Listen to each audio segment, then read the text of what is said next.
Hello and welcome back to another episode of CharlaFootball. I'm your host, as always, Gerardo Tavares, accompanied, as always, as well by Tomas. Tomas, how are you doing on this wonderful night of CONCACAF Champions League football, bro? Doing well, bro. Just surprised by some of the results, but still well. Who wouldn't be? I mean, we're seeing two finalists who we didn't expect to be there. Everybody wanted an America versus Monterrey final or an America versus Inter Miami final, and the storylines have completely changed. Now we have a completely different final, but I think it's well deserved for both teams. But we'll look at that going deeper. We're gonna say that towards the end. But make sure to follow us on all social media platforms. Follow Charla Football. That's CHARLA Football. Follow the website. Follow us on TikTok, Instagram, all that. Support your small creators because together we can make it big. But anyways, so we're gonna look at Columbus versus Monterrey because that's the game that we just watched. It just ended. Yesterday was Pachuca America, so we'll cover that next. And then we're gonna look at the finalists and how that shapes up basically. So let's get right into it. Columbus versus Monterrey, a game that on aggregate was 2-5. The first leg ended, I think it was 2-1 in favor for Columbus in Ohio, with goals by Cucho Hernandez and Russell Rowe. Cucho Hernandez, who again scored on the night in the second leg. Same thing with Russell Rowe. So two very important players for the crew. And it was just funny. I think we should note that I think in the first leg against Monterrey, he was not even included whatsoever in the squad because of some disciplinary reasons. And ever since he's been back, I mean, he's just been on it pretty much. He's shown why he's the most valuable player. Last year when they went to the MLS final and won it, he's showing it once again.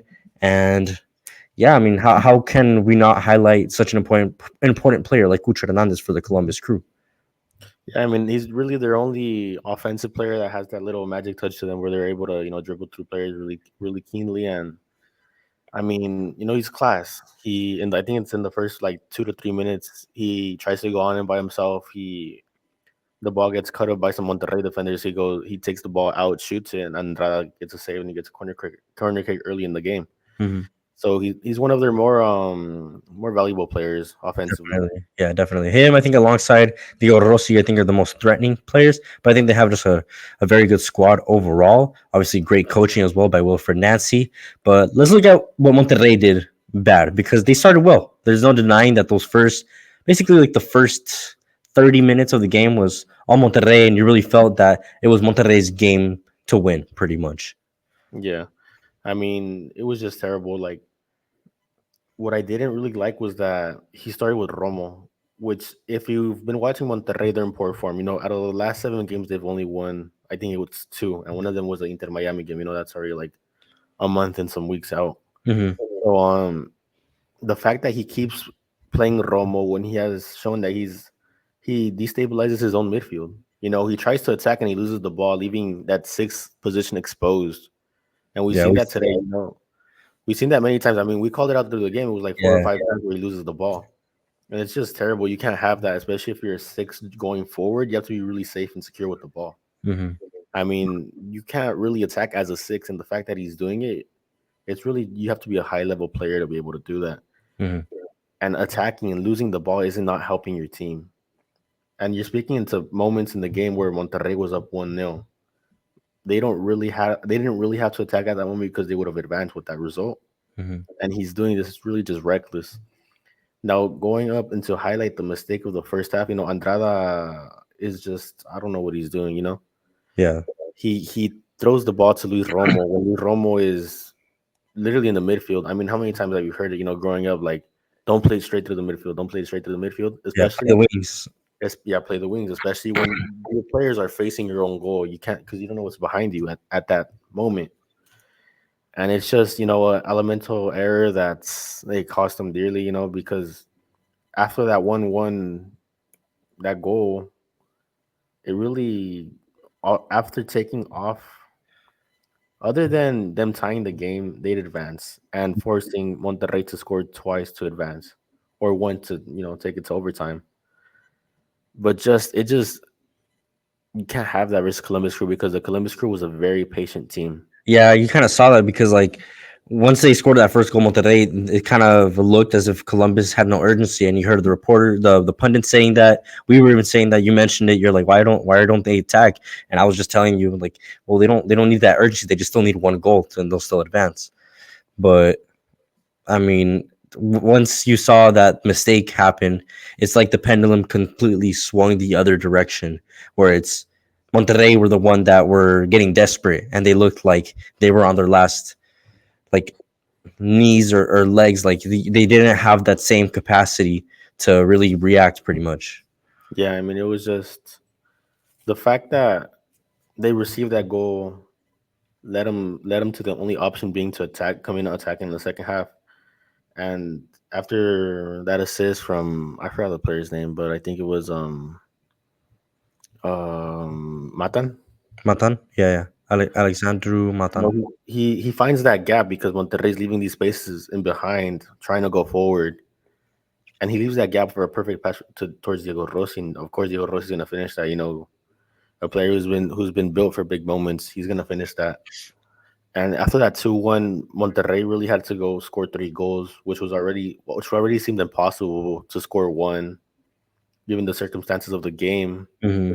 Where Monterrey was, yes, they would attack, but every opportunity they had, they would just squander. You know, you have Brandon Vasquez heading the ball towards the keeper, you know, straight to him. I feel like Well, every shot that Monterrey had was just straight at shot. There was and no like dangerous opportunity that they had. I mean, that I remember. and even the goal that ended up in Columbus Crew's net was an own goal. You know, it was That's scored true. on by a Columbus Crew player. Hmm. So really, they didn't really score any goals. But it was just really I don't like to blame coaches, but in this game I would have to blame Tan Ortiz Yeah, because you come off a team that's in the worst form they've been the whole season. You know, in Mexican terms, you know, el equipo se te cayó, like the team fell, like the team yeah. just 'Cause they were from an undefeated, one of the best teams in Mexico, top of the league. They played a game against Chivas, lose, and ever since then it's just been completely like just up and down, mainly down though.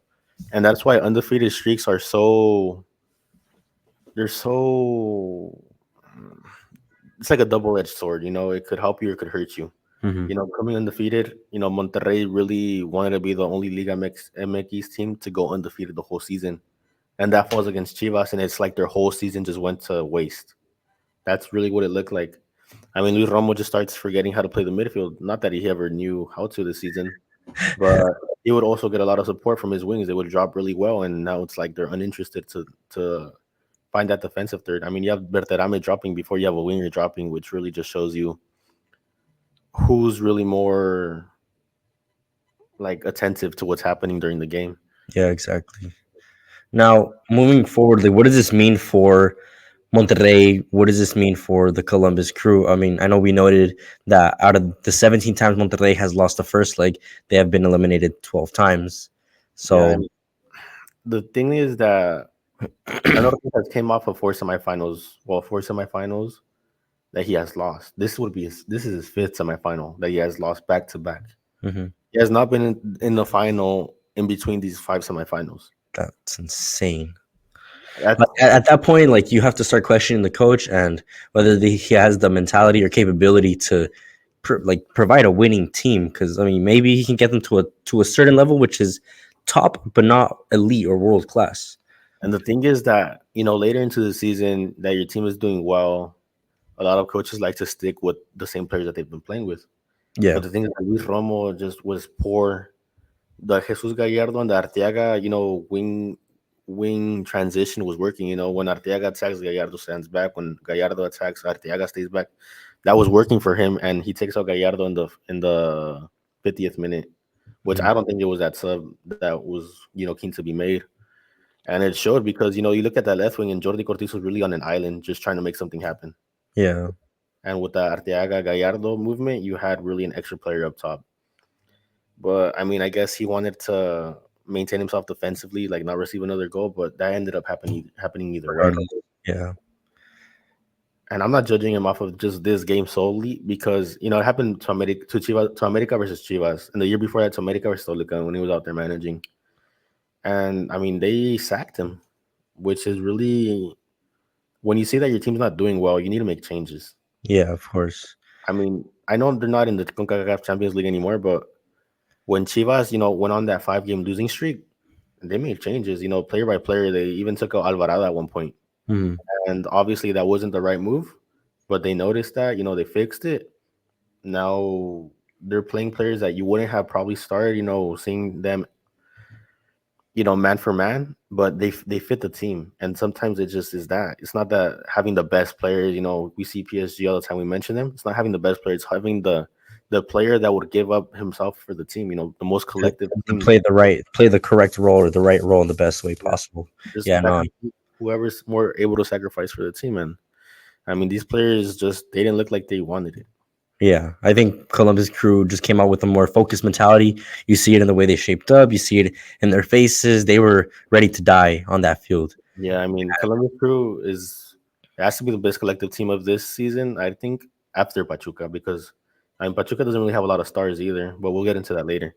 Yeah, I think the main difference between Columbus Crew and Pachuca, like you said, is the youth. And Pachuca really strive of using their younger players. But Columbus Crew is a really interesting team because this is probably one of the better playing MLS sides in recent years. Because if you look at previous MLS champs like the Torontos, like LAFC, they were good, but they weren't this good like how Columbus Crew. And I think No, that just goes to praise Wilfred Nancy and his work. But I mean, we'll look more into their work later on. How about let's kind of move things forward to Pachuca versus America, in a different move on to a different topic. And a Pachuca America game where, on aggregate, 1-1, very solid result if you're a Pachuca fan. Because to be 1-1 at the Estadio Azteca and then get the chance to play that second leg at home, where a lot of teams don't really get that opportunity to close at home because they're closing at the Estadio Azteca. I mean, it's just one of the best feelings you could possibly have if you're Guero Almada and if you're Pachuca.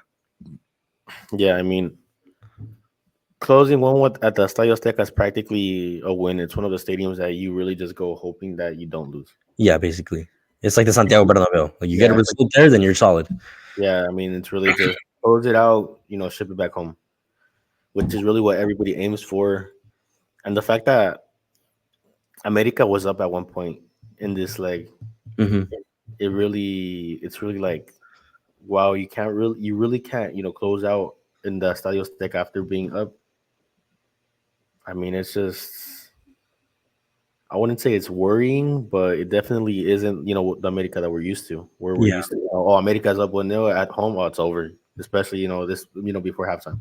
No, especially when people are saying that this is one of the best Americas teams that they've had in recent years. When I really don't agree. I feel like we've seen way better America teams. I mean, what's that? What was this one Ecuadorian striker? I forgot from America. He passed away. R.I.P. I forgot his name. Chucho Benitez, right? Benitez. This America, Henry Martin would not be able to. He would be on if Chucho Benitez and Henry Martin were playing on the same team. It would be Chucho Benitez and then Henry Martin on. Henry Martin on the bench, bro. Yeah, No 100%. way that you Even say that. American fans would take that. Look, Diego Valdez is great. Diego Valdez is great, but you put a prime Cuauhtemoc Blanco in America, and he's better than Diego Valdez. I mean, this is just disrespect to your team, to your institution at that point. Yeah, Because you had better teams. You could say, this America team is better under your goals, but I mean, a one championship and the semifinal exit is really just. I'm not saying that it's bad, but you can't say that it's your best squad ever. yeah, no, they definitely had way better squads. Now, looking at the Pachuca squad, I mean, we're kind of used to more experienced sides from Pachuca, but they're also recently have been pumping in youngsters to their squad, to the Selección Mexicana, and then abroad as well. Yeah, And we saw that here. yeah. I mean, Pachuca has just been crazy, in the terms of developing their youth and really just selling every mature player they had in terms of 30 and above. I mean, Salomon Rondon's they're one of their oldest players, and he's really just I forgot how old he was actually.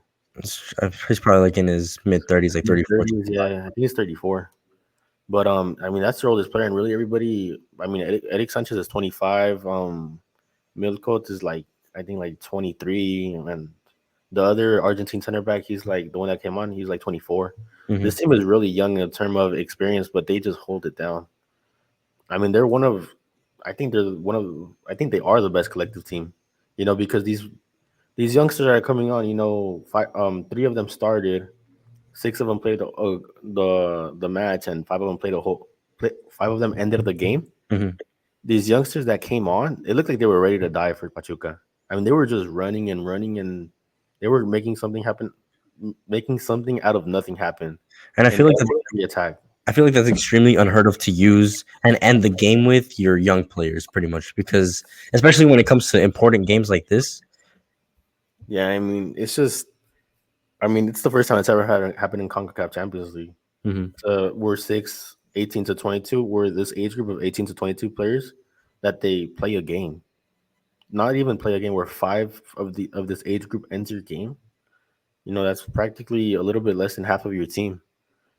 And I mean, the other three players are from the ages of 24 to 25. We could still, if we push that age group back, it'd be more.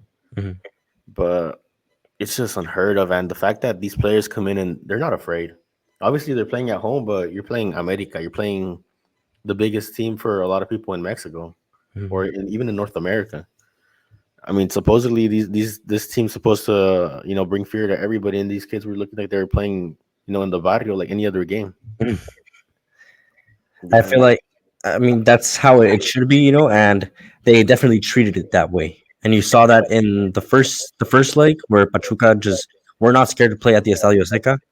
So you see these youngsters playing like without no fear at the Estadio Seca. They did the same thing at the Estadio Hidalgo, where in the first 15 minutes, I mean, Pachuca had the game basically under control, under wraps, scoring two back-to-back goals, one in the 12th minute, 14th minute, I believe. So within the first 15 minutes, it was done and dusted for them. And yeah, they let America have control of the ball and possession, create a little bit of opportunities. And there were moments where they were suffering, but I don't think they ever got to a point where they were getting scared. I think they let America play with that desperateness that they needed to score, and they had more pressure on them rather than Pachuca. Pachuca were the ones kind of were seen as the underdog, basically. yeah, I mean, Pachuca, they play really well. They attack really well and they defend not Eh. so well, but they do the job. They Mhm. do the job because I mean, in the midfield, you notice it. They're really they're a dynamic team that goes up and down the field, up and down the field. Well, how a youngster usually plays. They don't really have that ability to maintain the ball yet, Mhm. and it's really just because they're young. They're used to back and forth. Yeah, they're gonna get a little bit more experience, And basically. well, America fell into that, into the back and forth game, and well, they got two quick goals. They said, well, we'll keep going back and forth. We have the legs for that, and they do. And America eventually tires out. These players are just running through them. They're just winning the ball back. They're fighting for every little where they think they had an opportunity, they would fight for the ball. It Mhm. didn't matter if they were going to win. They were going to get there. They were going to get there. And they were going to run. And I mean, playing teams like that is very annoying. Where they're physically fit, they're youngsters.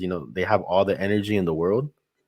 It's just something that I mean, I wouldn't wish on any team if you had these youngsters with that type of mentality. And the crazy thing is that Pachuca scouts a lot in their local leagues. We're here we call it weekday leagues, but it's really just when you're playing with your uncles, really. Mhm. And Your obviously they homies, scout there basically. Yeah. because the players that are really good in Mexico are usually come from poverty and they don't have that money to put themselves through an academy or through any process like that. Mhm. So they're really doing what Brazil's done for most of its history and going to the favela that they call over there, but just Pick up matches and stuff. going to the local matches, playing for their local teams, their division team, and they get the players from there and they're solid. I mean, 18 to 22-year-olds where you have six of them that can play for a first team in what Pachuca is, one of the biggest teams in Mexico. Yeah. That's I mean, actually what I wanted to bring up because I feel like there's a little bit of disrespect on Pachuca. Given the last 25 years, I guess you want to consider that recent history. Pachuca has won 7 Liga MX titles, 5 CONCACAF Champions League titles, and a Copa Sudamericana. And that was back in like 2000. yeah, I mean, Pachuca is really the only team that was able to win America because I mean, well, in the time CONMEBOL's rules was that it didn't matter how good your team was or how many points you made throughout the tournament. The final was in America for a South American team qualified. So the only way for a Mexican team to win La Libertadores was for both Mexican teams to qualify. Mhm. And I mean that never happened. And Pachuca goes to South America, wins the Copa Libertadores, and I mean the Sudamericana, which is the second tier, probably like the Europa League. Mhm. But they're able to do it, and Pachuca is able to pump up talent, straight from their local leagues, from their state. I mean, a lot of these players are local, and it's something that Chivas has recently started to do again because we saw a lot of that in the early 2000s, late 90s, where they were doing this, and now they stopped. They try to get big Mexican players, and Well, they've fallen, and now they've done it again, where they're getting a lot of local youth talent. And I mean, Pachuca and Chivas are really the only teams that trust in Mexican players. Hmm. You have all of these teams, well, America, Monterrey, Tigres. You have all these teams where they're just trying to get the best of the best that they could get overseas or in South America. I mean, well, Tigres has got Guignac, who's French, and Monterrey has Canales, and I think one other Spanish player. And you really have to trust in your local players because they're really the ones that are diehard fans. These players grew up praising your team. They will Yeah. get whatever they want, whatever you ask them to do, they will do for this club, for this institution. No, yeah, Even in Pachuca, I completely agree that there has to be more focus on these young generations of talent that's coming in, because I mean that would obviously benefit the Mexican national team. But now, moving forward to Pachuca versus Columbus, as we shaped up the final, basically a final like we said that nobody expected pretty much, but I think it's going to be a really good final to watch because, like we said, Pachuca, one of the greats and underrated great in recent history, a Columbus Crew who's probably one of the best teams in MLS, and they're showing why and proving why. Do you feel like the Crew, if they were able to go to Monterrey and beat Monterrey, if they were able to go to Nuevo León and beat Tigres, why wouldn't they be able to go to Hidalgo and beat Pachuca? my response to that would be, why wouldn't they able to be? Because you asked it like that. Is because it's a one leg. It's only at Pachuca. There's no two leg. They don't get that little safety net where, okay, we're at home and then we get a feel at the team, see what their strength and weaknesses are. I mean, really the strength and weaknesses that they're gonna know prior to going to Hidalgo and playing in Pachuca is that, I mean, that really you wouldn't be able to tell because they'd be watching it. They're Mhm. not playing this team. Everything that they see is firsthand, and they're gonna have to adjust. They're gonna have to adjust in every aspect. And Pachuca gets two quick goals, which they've gotten versus Philadelphia, which they've gotten versus America, and they also got, I forgot who was it in their. Oh yeah, because they quarterfinals, semifinals. Against Costa Rica, the Costa Rica team, Oh yeah, not La Valense, the other one, I forgot. Herediano, right? Herediano. Hmm. Where they were able to just score, two quick goals, back to back goals. And that's really just what this Pachuca team is. They go the first 15 minutes, all out attack because that's when defenses are more prone to make mistakes in the first 15 minutes of the match. And they do it. I mean, if they could do it in America, it's like you asked right now, what can stop this Columbus Crew team from going and winning in Pachuca? They did it in Monterrey, they did it in El Volcan. I mean, what's gonna stop Pachuca from scoring two fast goals on them? Two early goals. I feel like, just to argue for the sake of argument, I feel like what's gonna definitely damage Pachuca and this title run is the fact that they have, I think it's like what, 4 games in 9 days or something like that. So they have like a crazy schedule ahead of them. So they have to play 2 tournaments at the same time. While Columbus are doing the same thing, it's obviously a little bit lighter of a schedule, and it's barely kind of like mid-season for Columbus Crew and MLS. So there's The nothing middle square. just yet. The thing with Pachuca is that their depth is so crazy, it's unheard of. You have 18-year-olds, that are able to start and able to get you a result. Mhm. And if you're gonna, argue, oh well, this is a final, there's no tougher game than playing a motivated America team, especially when they're down. They're trying to attack. And if these players prove that, I'm pretty sure they'll be able to prove that they're gonna be able to win at home versus Columbus. I mean, this Columbus team's run, it reminds me a lot of Toronto's team in 2018. They beat Colorado Rapids, MLS team. And well, this season they beat Dynamo, right? Mhm. And then Toronto goes to beat America, no, Tigres, then America, and then this team just knocked out Tigres, then Monterrey. Back to back Mexican teams. And I mean, we all know how Toronto's season ended. Losing to Chivas, at Guadalajara.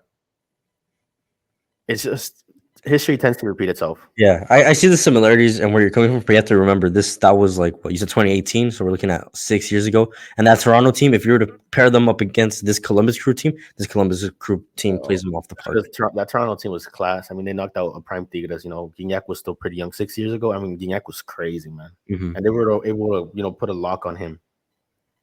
I mean, I just don't think that Columbus Crew would be able to put a lock on that prime Guignac. because they were able to put a lock on him 6 years later. But Prime Gignac, you're talking about a guy that's he's just incredible at the moment. You know, he even qualified Tigres to a Copa Libertadores final. Mhm.